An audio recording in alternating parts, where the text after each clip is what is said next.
우리가 읽은 이 성경 말씀은요, 우리가 참 잘 아는 성경 말씀입니다. 젊은 부자 청년 모두 다 알고 있어요. 왜 이렇게 예민한 걸까요? 돈 얘기를 하기 때문입니다. 그렇기 때문에 우리 성도들이 이 부자 청년이 유명하게 알려져 있습니다. 여러분, 하지만 그 이미지가 너무 강해서요, 그 이미지가 강하다 보니까 이 성경 말씀에서 정말로 하고 싶어하는 말씀을 우리가 놓치는 경향이 있어요. 그래서 오늘은 주님만을 의지하는 믿음이라는 제목으로 조금 이 사건 전체를 꼼꼼하게 좀 이렇게 살펴보고 싶다. 그래서 여러분들과 함께 말씀을 나누고 싶습니다. 말씀을 좀 주의 깊게 들으시고요. 말씀이 진짜 의도하는 바를 마음에 새기실 수 있기를 바랍니다. 예수님이 갈릴리를 떠나서 유대 지경으로 오셨다, 이렇게 말씀합니다.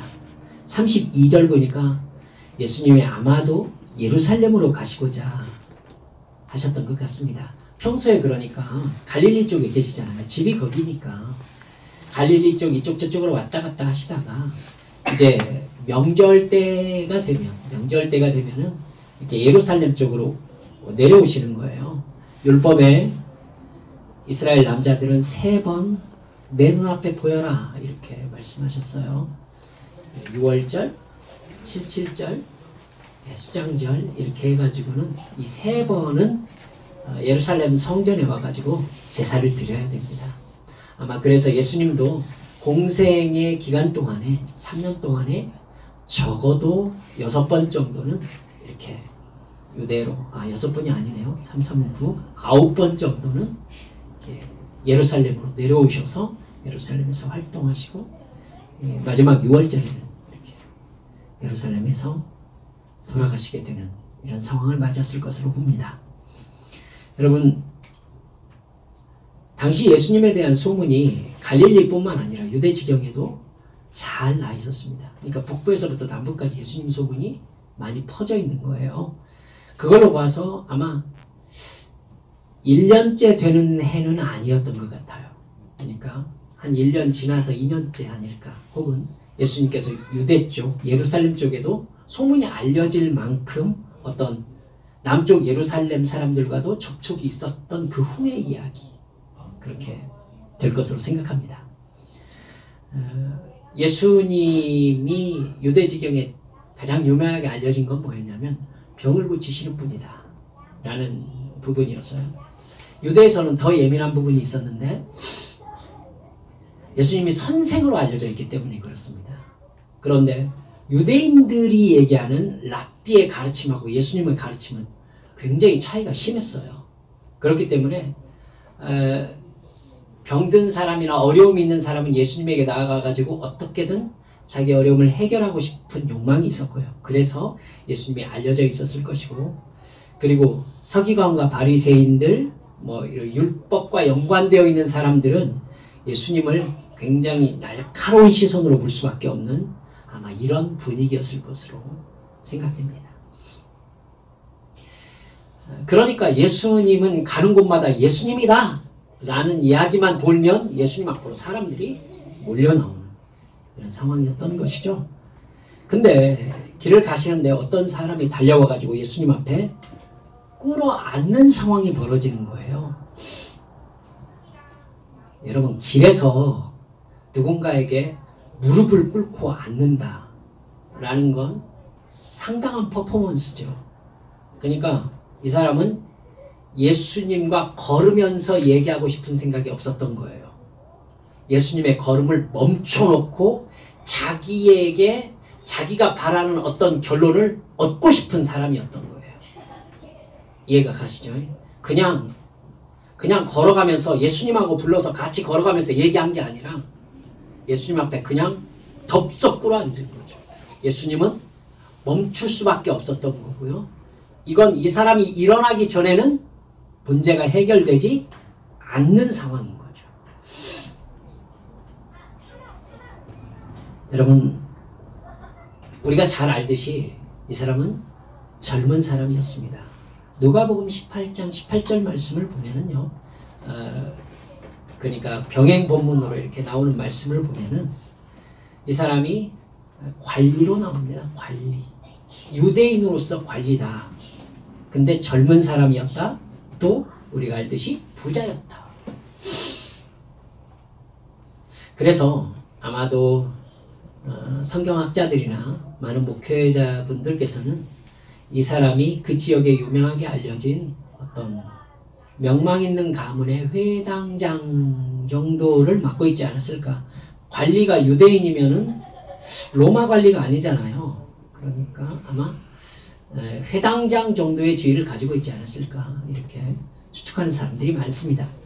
그게 뭐가 됐든지 간에 이 사람은 그 주변에 알려진 사람이었다. 이렇게 추측하는 게 충분히 가능하죠. 이 상황을 그러니까 우리는 안다 생각하고 처음부터 한번 꼼꼼하게 뒤를 한번 밟아보십시다. 이 사람이 예수님께 꿇어 앉았다는 것 자체가 이제 이례적인 상황인 것을 알 수 있을 겁니다. 이미 유대 지방으로 넘어왔습니다. 북쪽 갈릴리 사마리아를 지나서 남쪽 유대 쪽으로 넘어왔어요. 여러분, 예수님은 이미 유대 지역에 갈릴리의 신흥 이단이라고 소문이 나와 있는 상황이에요. 나사렛 당이라고 알려진 사람이었으니까. 그러니까 이단을 일컫는 말인 거예요. 그런데 그 지역사회에서 명망 있게 알려졌을 그 사람이 예수님께 그냥도 아니고 꿇어 앉았다. 파격이죠. 파격입니다. 자기의 평판에 상당히 큰 영향을 끼칠 수 있는 행동을 한 거예요, 지금. 이 젊은이는요, 예수님에 대해서 뭔가를 알고 있는 겁니다. 뭔가를 알고 있어요. 그리고 그 예수님과의 알을 통해서 이 사람은 큰 고민을 가지게 된 겁니다. 이 사람이 예수님에게 한 질문이 더 파격적입니다. 선한 선생님, 내가 영원한 생명을 얻으려면 무엇을 해야 합니까? 여러분, 예수님을 유대에서 선한 선생님으로 부르는 사람은 없습니다, 여러분. 유대 종교 지도자들은 예수님을 죄인으로 얘기하고 있어요. 죄인으로. 그런데 이 젊은이만 선한 선생님이라고 얘기하고 있어요. 예수님이 답을 하시면서 왜 나를 선하다고 하느냐? 하나님 한 분 외에는 선한 자가 없다. 이렇게 얘기하고 그 말을 받으실 정도로 선한 선생님이요 라는 말이 예수님을 따르는 사람들에게 하는 느낌을 줬다는 얘기입니다.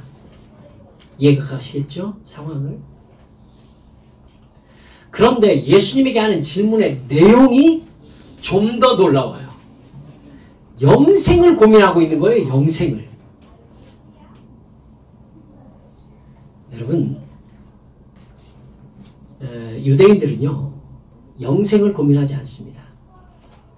여러분, 구약에 영생에 대한 이야기가 있습니까?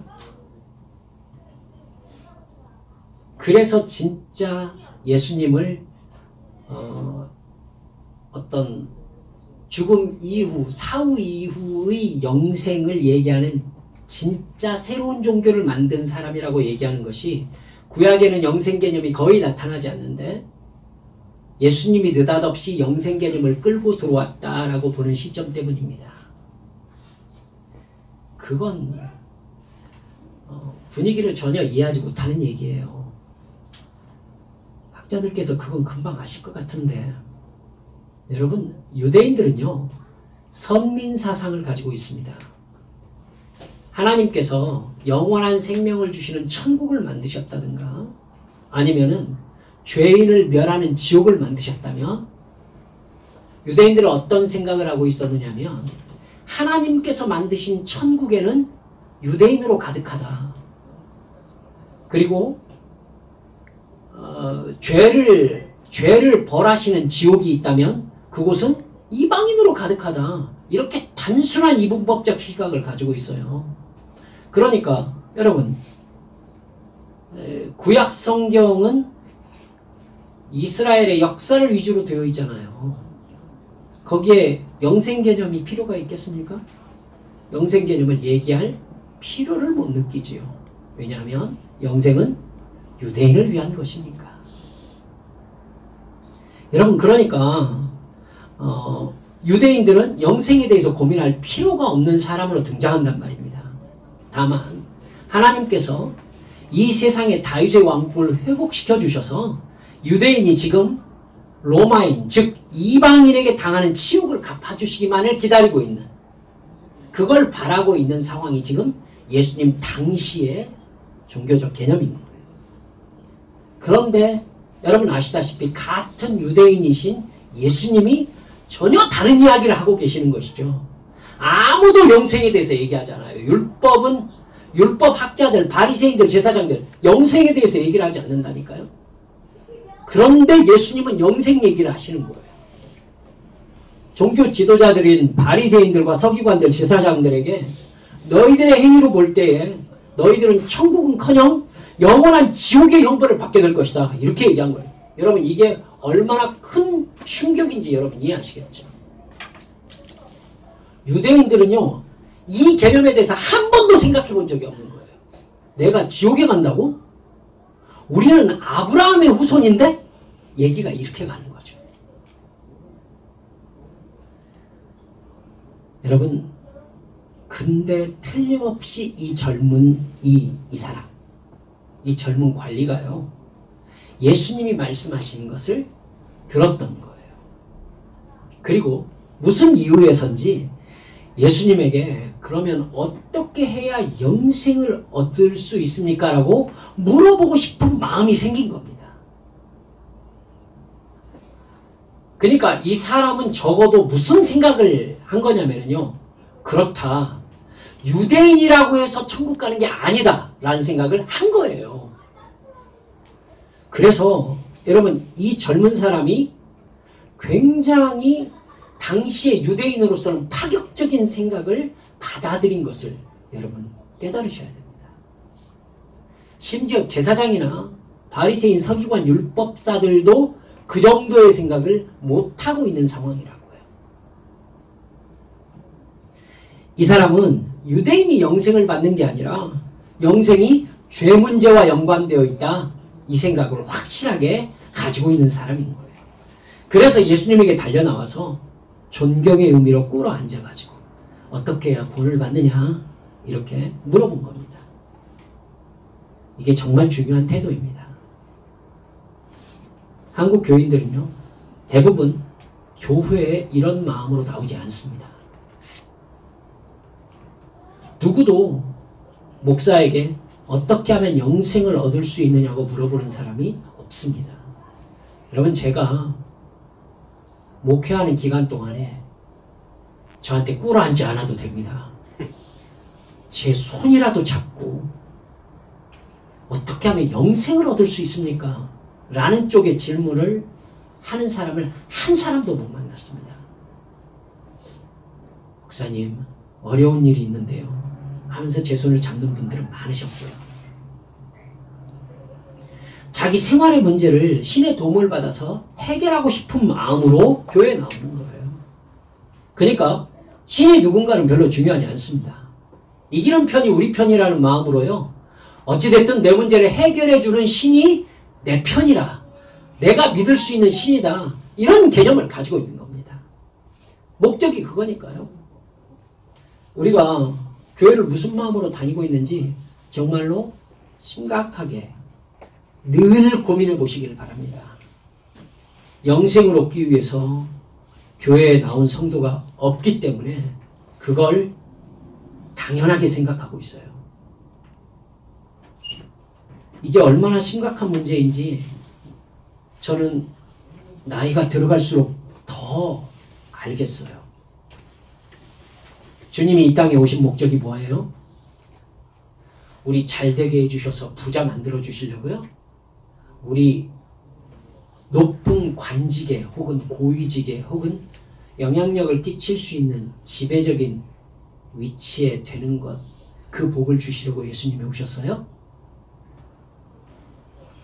예수님이 오신 목적이 영생을 주시기 위해서예요.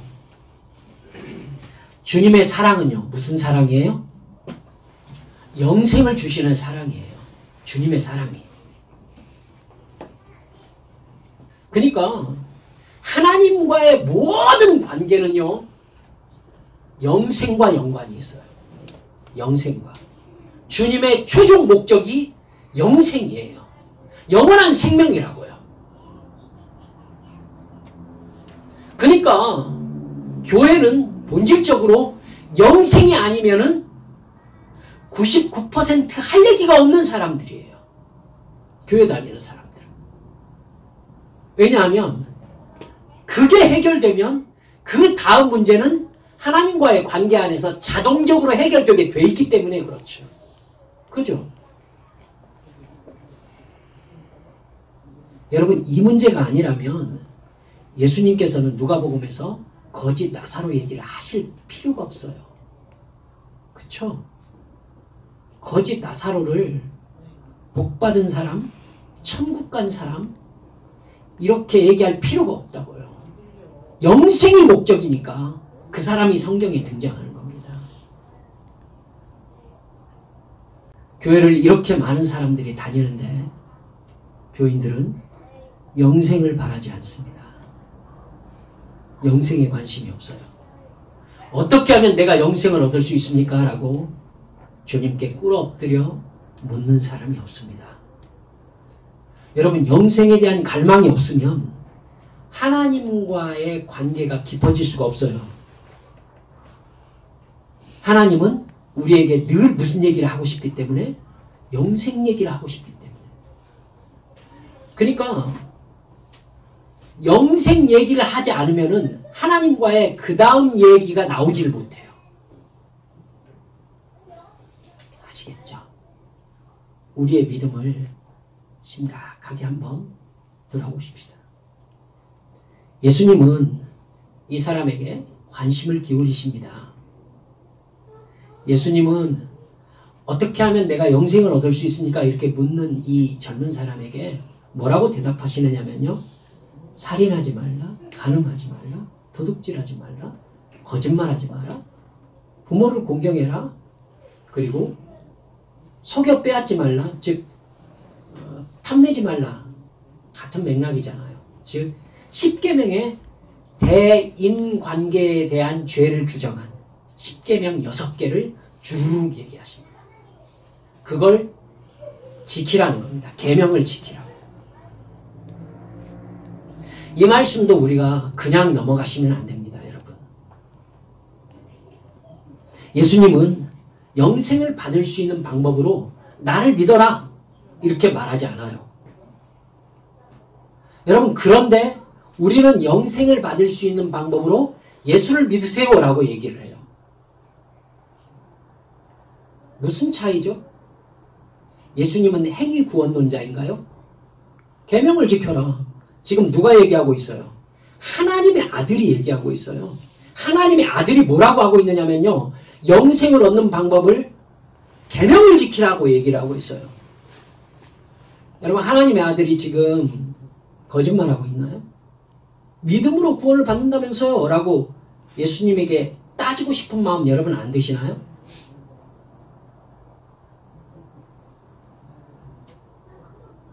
이거 심각한 문제 아닙니까?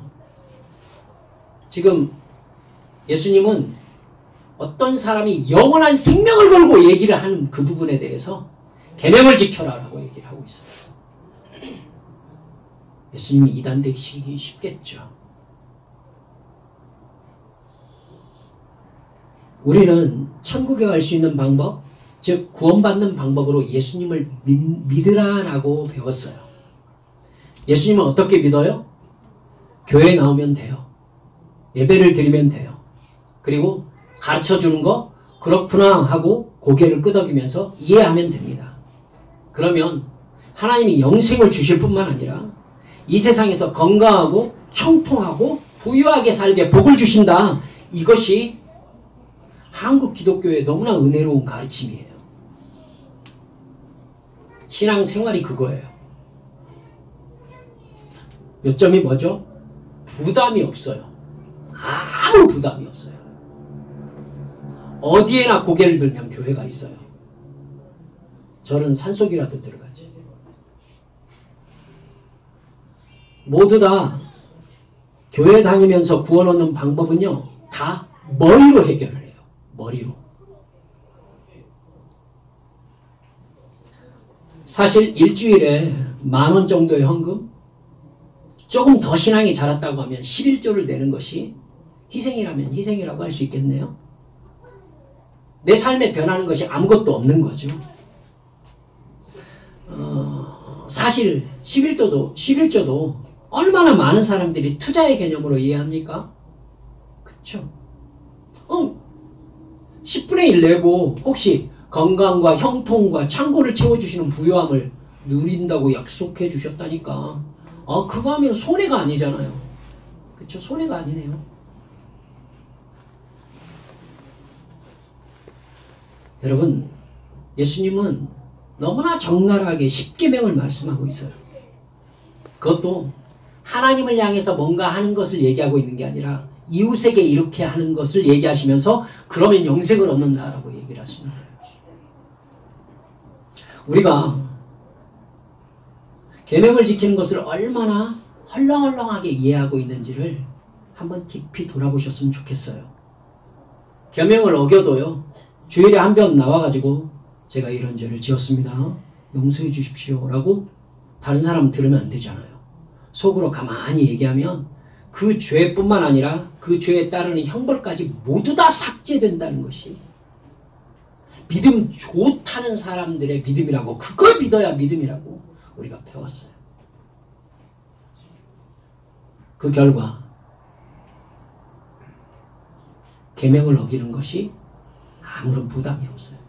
마음에 걸려할 필요도 없어요. 계명 어기고요, 살아있기만 하면 돼요. 바로 죄송합니다 하나님, 잘못했습니다. 헌금을 좀 더 내고 용서해 주십시오. 그러면요, 양심의 가책까지도 다 털어낼 수 있어요. 목사님이 뭐라고 그러는지 아세요? 양심의 가책을 받는 건 내가 용서받았다는 걸 믿지 않는 겁니다 하면서 양심의 가책받는 것까지도 믿음 없음으로 정죄를 해주세요. 그러니까 가책도 다 털어내야 돼요. 그리고 똑같이 살면 돼요.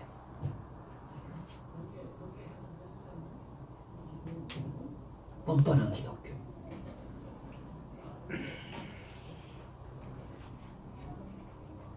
우리에게 신앙이란 아무런 부담 없이 마음과 말로 지옥도 해결하고 축복도 받고 천국도 갈 수 있는 공짜 체제가 기독교인 겁니다.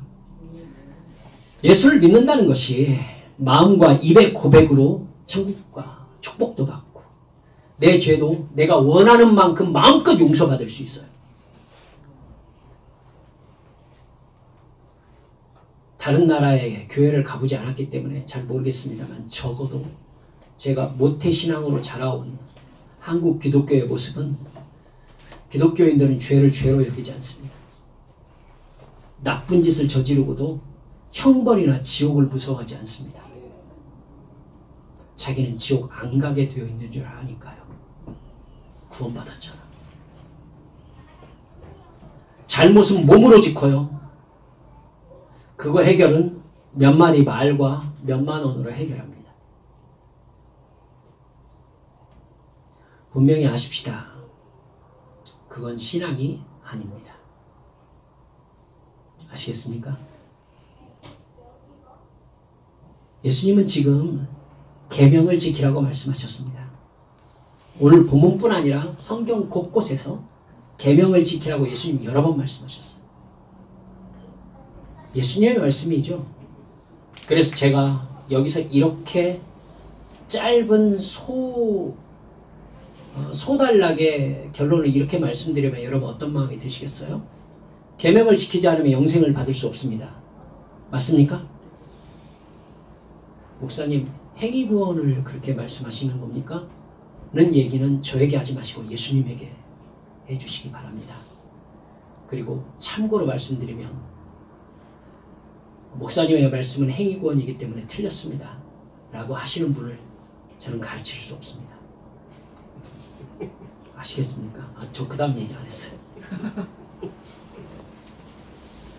여기다는 썼는데.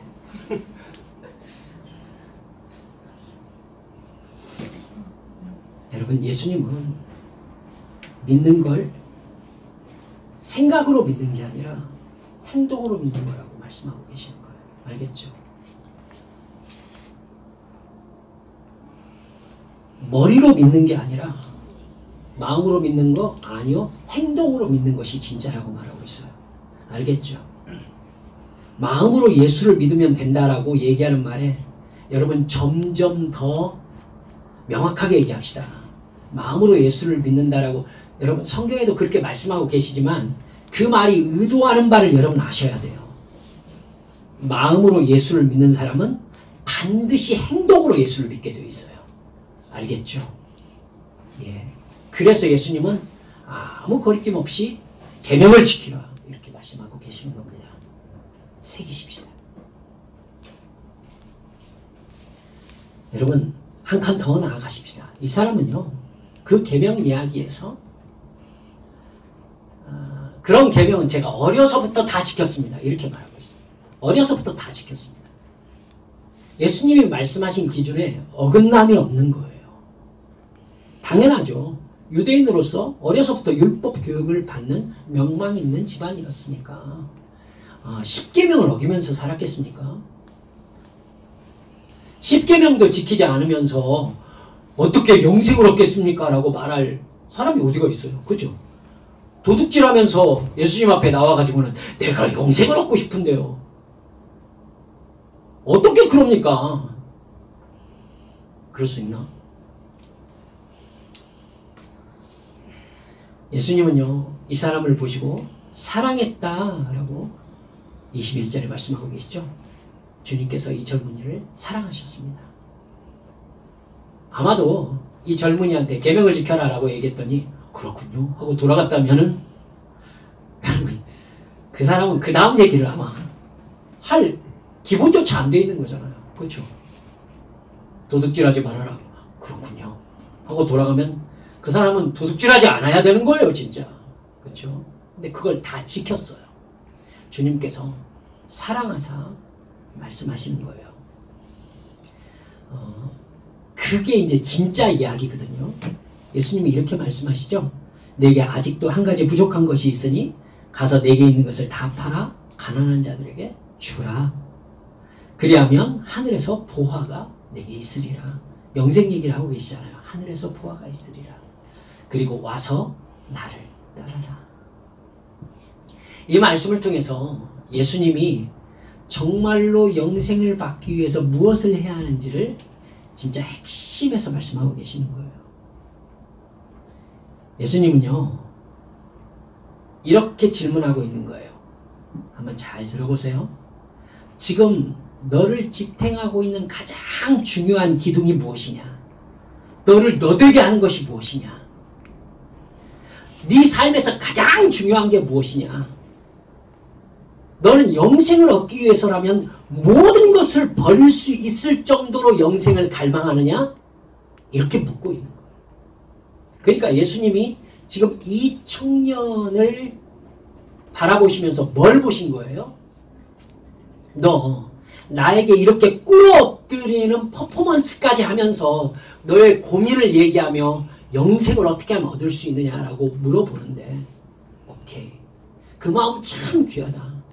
너 어려서부터 하나님의 말씀에 어긋남이 없이 살려고 애썼던 것도 나 참 잘한다.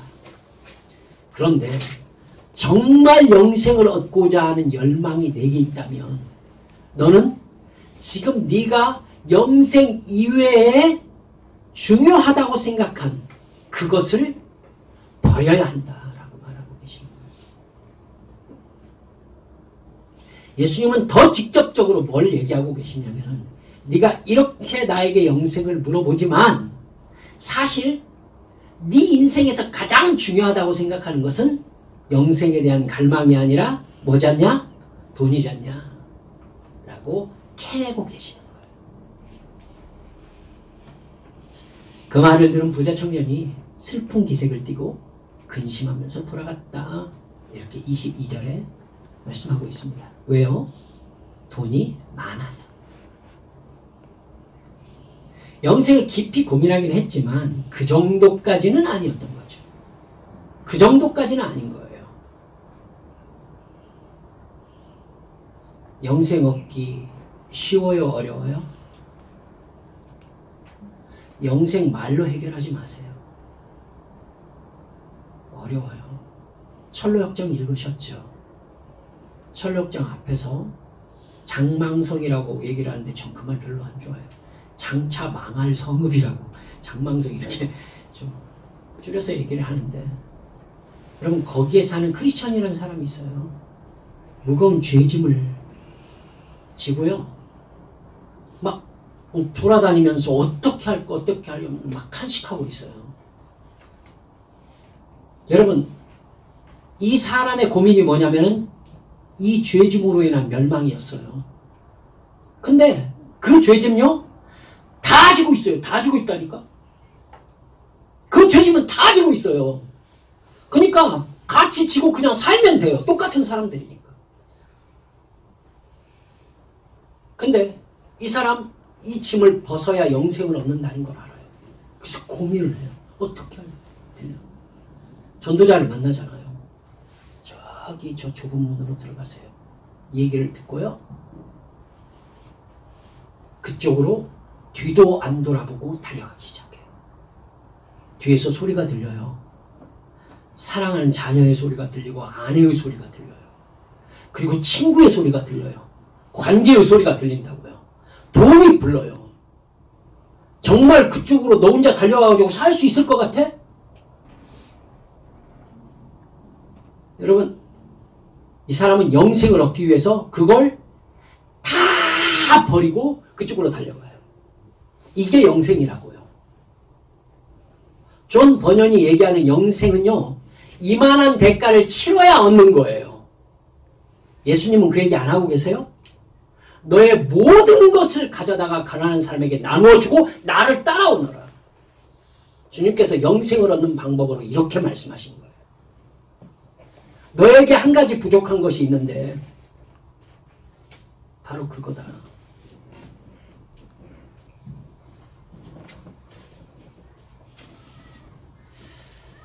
여러분, 우리는 이 청년을 잘못되었다라고 말할 수 있는 자격이 있는지 한번 생각해 보셨으면 좋겠어요. 성경은요, 돈의 문제를요, 도덕적인 문제, 어떤 양심의 문제, 이 정도로 다루고 있지 않아요. 돈의 문제를 영적인 문제로 다루고 있어요. 영적인 문제. 예수님께서 마태복음 6장 21절에 뭐라고 하셨느냐면, 돈이 있는 곳에 네 마음도 있다, 이렇게 말씀하셨어요. 돈이 있는 곳에 네 마음도 있다. 예수를 믿는 마음과 돈을 향하는 마음은 그러니까 공존할 수 없다라고 얘기하고 계시는 것이죠. 예, 누가복음 16장 13절에서요, 너희는 하나님과 재물을 겸하여 섬길 수 없다, 이렇게 양당 간에 결정을 내야 되는 순간을 맞이해야 된다라고 얘기를 하고 계세요. 이 말씀을 받아서 사도 바울은요, 디모데전서 6장 10절에서 이렇게 말하죠. 돈을 사랑함이 일만 악의 뿌리가 되나니 이것을 탐내는 자들은 미혹을 받아 믿음에서 떠나 많은 근심으로써 자기를 찔렀다, 이렇게 얘기합니다. 돈의 문제가 곧 하나님과의 관계의 문제를 나타내는 증거다, 이렇게 얘기하고 있는 것이죠. 여러분 실제로 그렇습니다. 이건 우리 두말할 것도 없어요. 돈을 어디에 사용하느냐가 그 사람이 어디에 가치를 두고 있느냐를 보여주는 거죠. 그렇죠? 돈을 어디에 쓰느냐가 이 사람이 어디에다 가치를 두고 있는가를 그냥 드러내는 거예요. 거기에다 돈을 쓰는 거니까. 그걸 위해서 돈을 버는 거니까. 그렇죠? 이제 돈을 쓰는 게 아니라 돈이 사람을 만드는 시대에 우리는 살고 있습니다. 돈 때문에 살인도 하고 돈 때문에 일가족이 자살도 합니다. 우정이니 인륜이니 돈 앞에서는 다 소용없는 얘기죠. 돈 때문에 가정이 깨집니다. 종교도 버립니다. 여러분, 저도 꽤나 많은 사람들을 만났습니다만은 돈이 많으면 대학을 나오지 않아도요 박사처럼 보일 수 있습니다. 품위는 어디서 나옵니까? 돈에서 나옵니다. 돈이 있으면 대담해지고요 마음이 든든합니다. 자신감은 호주머니에 있는 돈의 액수에서 나오는 것입니다. 돈은 안 되는 일도 되게 합니다. 돈 있으면 범죄자도 감옥에 가지 않을 수 있습니다. 돈은 피치 못할 급박한 상황이 아니라면 목숨도 살리고 죽고를 결정하는 요소가 됩니다. 돈으로 사랑을 살 수 없습니까? 사춘기 때를 지나면서 어떻게 돈으로 사람의 우정과 사랑을 살 수 있는가 정말 결연한 마음으로 흥분하면서 서로 얘기해왔지만 천만의 말씀이라는 거 아실 것입니다. 지금 청소년들은 전혀 그렇게 생각하지 않죠? 돈이 있어야 사랑을 사랑답게 지킬 수 있습니다 라고 저를 훌륭하게 설득해낸 청년을 아직도 기억합니다. 목사님, 돈이 있어야 사랑을 사랑으로 지켜낼 수 있는 거예요. 맞는 것 같아.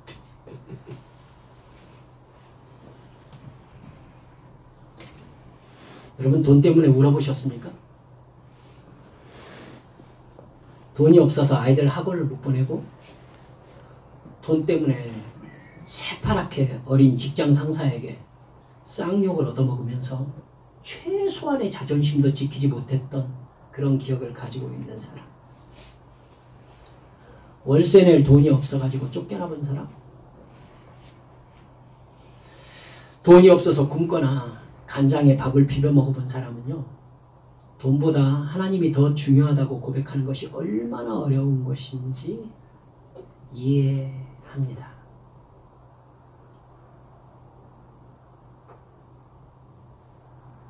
이해한다니까요. 그걸 하나님도 아세요. 그래서 예수님이 그 청년에게 말씀하시는 겁니다. 네가 10계명을 모두 지켰다고?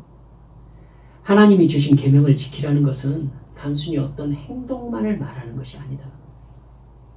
하나님과의 관계가 네 삶을 만들어가게 하라는 뜻이다. 즉, 너는 돈이 있어야 다른 사람에게 자신 있게 나서지? 돈 없으면 부끄럽지? 돈 없으면 슬프고 고통스럽고 힘들지? 너를 지탱하고 있는 가장 중요한 기둥은 돈이지? 이렇게 물어보고 계신 거예요. 그리고는 놀랍게도 너를 너답게 하는 것이 돈이라면 너는 영생을 받을 수 없다라고 선포하고 계신 겁니다. 살 수가 없어요. 너를 너답게 하고 너를 지탱하는 것이 돈이라면 너는 영생을 얻은 사람이 아니다.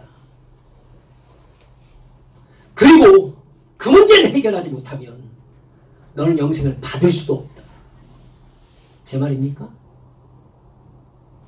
오늘 성경 본문의 말씀입니다.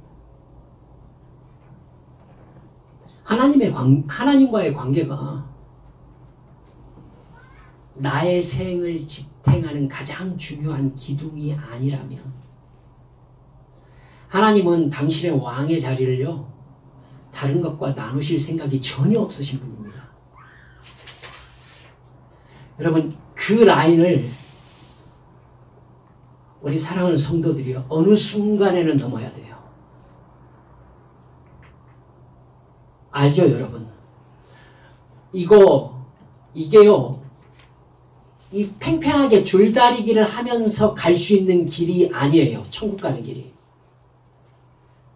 내가 주님께 속했는가 세상에 속했는가의 라인을 돈이 나누고 있어요. 그러니까 우리는요, 어느 순간 어떤 행동으로 나의 주인이 돈이 아니라 하나님이라는 라인을 넘어야 돼요. 주님께서 그 행동의 라인을 이 청년에게 뭐라고 얘기하고 있느냐면, 너의 모든 재산을 이웃에게 다 나누어 주어라. 그렇게 해가지고 네 삶의 주인이 돈이 아니고 하나님이시라는 것을 나에게 증명해 보아라. 이렇게 말씀하고 계신 거예요. 속된 얘기로 미치고 헐떡 뛸 일이죠.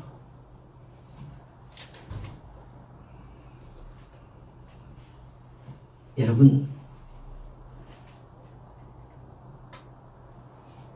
하나님과의 관계가 아닌 돈이나 권력 등 다른 것으로 자신을 지탱하는 사람은요, 그것이 하나님보다 일단 귀한 거예요. 그렇죠? 돈이 하나님이라는 신보다 더 믿을 만한 거예요. 일단. 그죠? 믿을 만한 거예요. 그 돈을 가질수록요, 여러분 놀라셔야 됩니다. 더 전능해집니다. 돈을 많이 가질수록요, 전능해진다니까요. 제가 지금 무엇을 생각하면서 이 말씀 드리고 있는지 여러분 머릿속에 다 생각하고 계시죠? 돈을 가질수록 전능해져요, 사람은. 그래서 사람은 끝없이 돈을 갈구합니다. 아담이 사탄의 유혹을 뭐가 되는 것으로 받았어요? 하나님이 되는 것. 너도 하나님처럼 되라. 이게 사탄의 유혹이었어요. 그래서 아담은 선악과를 따먹었어요. 지금 우리에게 사탄은 뭐라고 하고 있어요? 너도 마음껏 돈을 소유해서 하나님처럼 되라. 이렇게 말하고 있어요.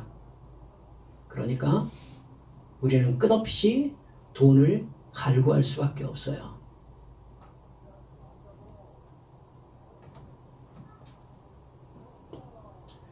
돈과 하나님 중에 다른 하나가 목적이 되면 다른 하나는 반드시 수단이 된다는 걸 여러분 아셔야 돼요. 알고 계시죠? 돈이 목적이 되면 하나님은 수단이 되는 거고요. 하나님이 목적이 되면 돈이 수단이 되는 거고요. 여러분 그렇기 때문에 돈이 목적인 사람은 구원을 받을 수가 없는 거예요. 하나님이 수단이니까. 영생이 그 사람의 목적이 아니니까. 여러분 그러니까 그 청년이 돌아간 뒤에 예수님께서 제자들에게 말씀하신 거예요. 부자가 천국에 들어가는 것은 낙타가 바늘길을 지나가는 것만큼은 어렵다. 여러분 이게 어려운 거예요? 불가능한 거예요. 힘쓰고 애쓰면 할 수 있어요? 낙타가 막 최선을 다하면 바늘길을 통과할 수 있어요? 어마어마하게 굶어가지고 쭉 빼가지고 바늘길을 통과할 수 있냐고요. 애를 쓰면, 최선을 다하면. 그건 어려운 일이라고 표현할 얘기가 아니라 불가능한 얘기예요. 그래서 베드로가 놀랐어요. 그럼 누가 천국에 들어갈 수 있어요? 하나님으로서는 할 수 있느니라. 이 하나님으로서는 할 수 있느니라라는 얘기가 여러분 하나님이 낙타를 바늘길을 통과시켜 줄 수 있는 전능하신 하나님이다라는 얘기로 오해하시면은 아주 정말로 그냥 뒤통수를 그냥 빵 때리고 싶.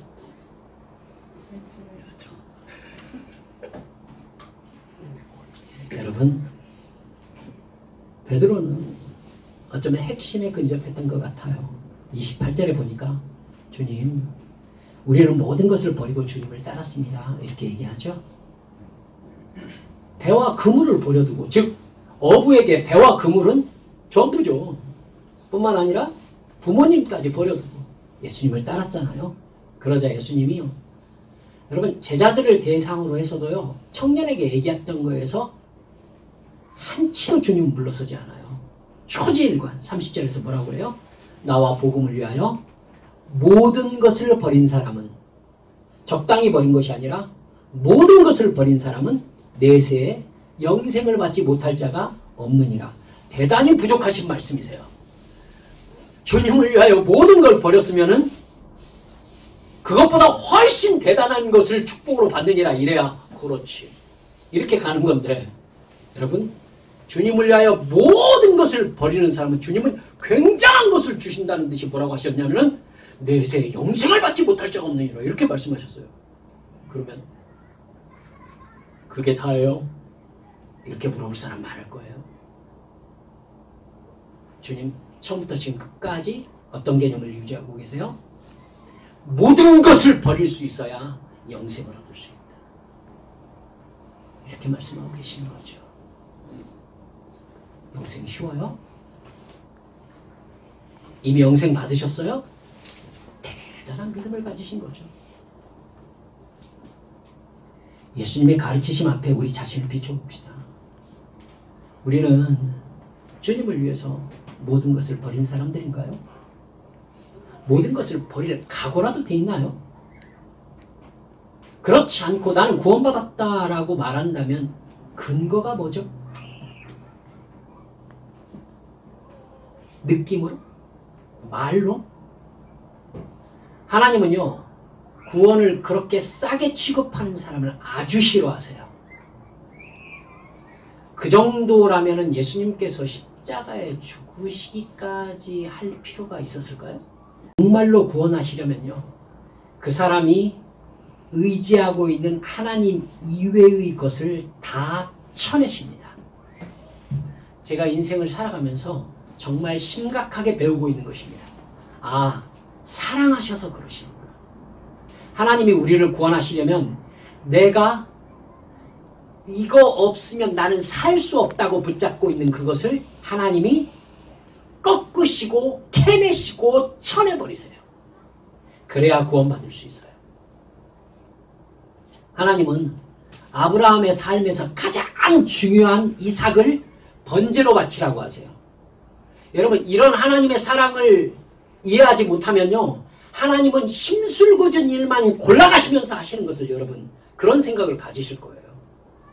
주실 때는 언젠데 번제로 바치라고 하는 건 뭐예요? 그게 아브라함이에요 여러분. 이삭이 곧 아브라함이라니까요. 이삭이 없으면 아브라함 아무것도 아니에요. 그러니까 하나님이 뭐라고 그래요? 걔 불태워 맞춰라 이렇게 말씀하시는 거예요. 죽여서 네가 내장 다 꺼내고 각을 다 떠가지고는 여러분 출애굽기 레위기 들어가 보세요. 목 자르고요 다리, 팔 다 잘라가지고 따로 드려요. 그래서 심지어 똥도 갖다가 바깥에서 태워요. 그걸 이삭에게 하라고요.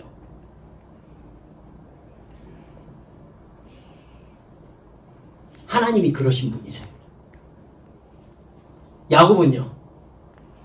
야곱은요 생존 본능이 굉장히 강한 사람입니다. 여러분 야곱 북극에다 보내보세요. 냉장고 팔겠습니까? 못 팔겠습니까? 팔아요. 야곱은 냉장고 팝니다. 야곱은 북극에서도 냉장고 팔아요. 대단한 생존 능력을 가지고 있어요. 야곱은요 맨몸뚱아리로 돌아올 때 거부가 되었었어요. 맨몸뚱아리로 갔는데 자기 입으로 그랬어요. 내가 지팡이 하나만 가지고 이곳에 왔는데 주께서 2때나 이루게 하셨다.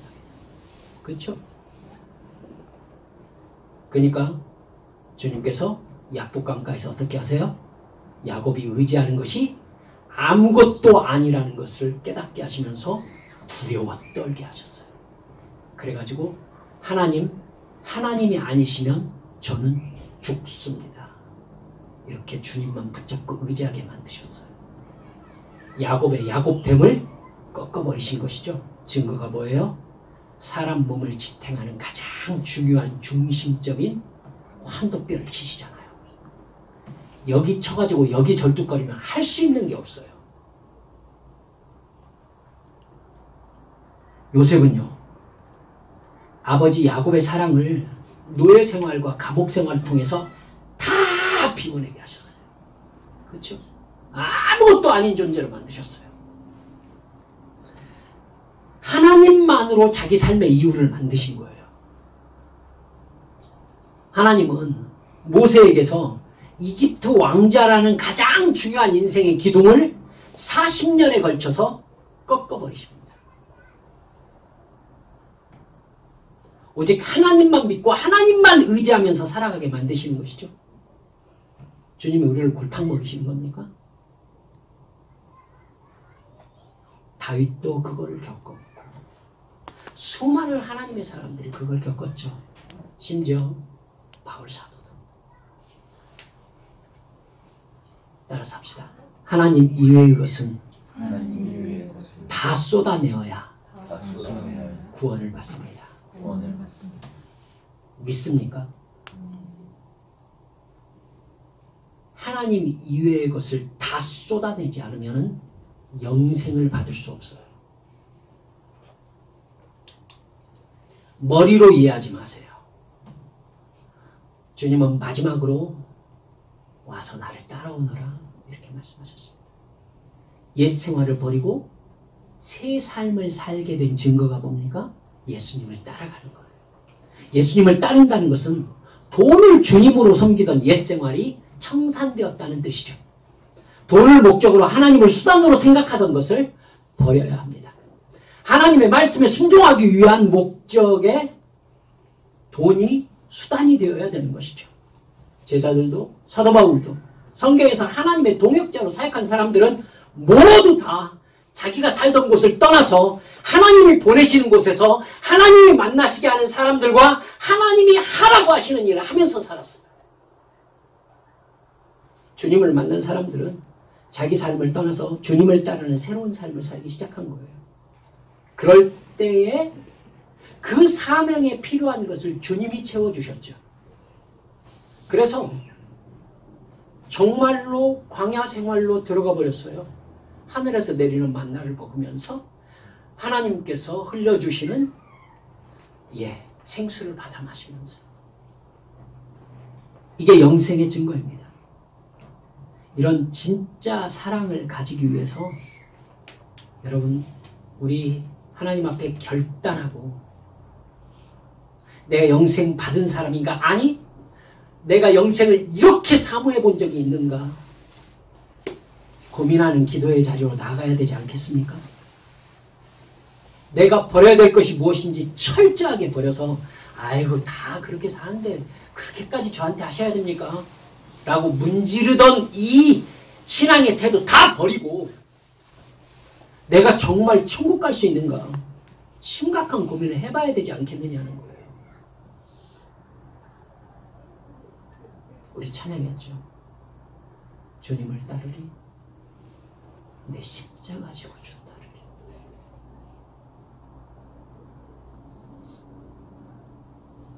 주님은요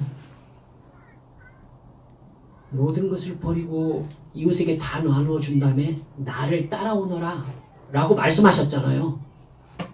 주님 성경에 말씀 안 하셨는데 이 청년에게 뭐 시키실 작정이셨었던 거예요? 십자가를 져라 이러실 생각이셨어요 지금. 그렇죠? 맨몸으로 주님을 따라가는 것도 아니에요 여러분. 십자가 져라.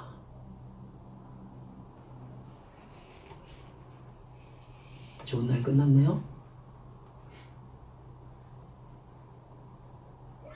그게 복이라고.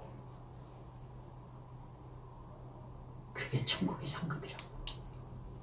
그게 영원한 행복이라고. 주님이 말씀하시는 거예요. 그 길을 같이 가자고. 그리고 당신께서 앞서가시면서 찢기시고 피 흘리시고 십자가 지시면서 뒤돌아보시고 유승일 목사 이렇게 가라는 거야. 알겠지? 이러시는 거야. 그래서 저와 우리 사랑하는 성도들 어떻게? 내 주님 그렇게 주를 따르겠습니다 하고 내 십자가 지고 나도 피 흘리면서 나의 모든 것 다 내려놓고 주를 따라가는 겁니다. 어디까지? 그 나라까지. 기도합시다. 이 시간 우리 주님 앞에 함께 기도합시다. 내가 지금 살고 있는 이 삶, 정말 부름받은 사람으로서 세상의 미련 다 떨궈버리고 돈이 신이 아니라 우리 주님이 날 위하여 십자가 지신 그 예수님이 나를 인도하시는 주님이신 거 정말 맞습니까? 주님, 다시 여쭙습니다. 제가 우리 주님의 나라에 도착하기 위해서 어떻게 해야 되겠습니까? 이 시간 주님께 여쭈면서 주여 내게 깨닫게 해주소서 함께 기도하시겠습니다.